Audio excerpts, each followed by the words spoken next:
Hey guys, my name's Max and welcome to the 24MX workshop. In this episode we're talking about what might well be the best helmet you can buy for under €100.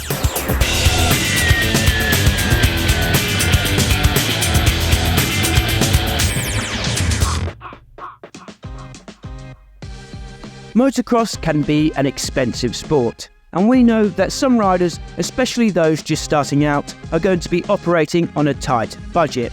Today we're going to be talking about one of the best helmets that you can buy for under €100. This is the Raven Airborne Evo.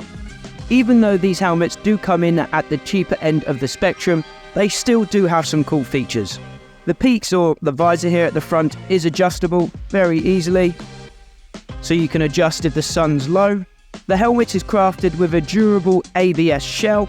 The lining here on the inside is easily removable, so you can take out the cheek pads and wash those, so you've got a nice fresh feeling helmet every time you go out and ride. You can also see that the helmet is very well ventilated here to keep you nice and cool in the summer months.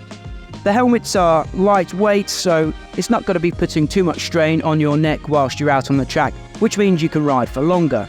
They are fastened with the classic double D rings here, which is common on all helmets these days. The helmets comply with the new ECE 22.06 safety regulations, and they are road legal as well, so you can go out on your supermoto bike wearing this helmet no problem. As you can see, there are a few different colorways that you can pick from to match your gear set or your bike. You can check them out on the 24MX website. My name's Max, thanks for watching this episode of the 24MX workshop. We'll see you next time.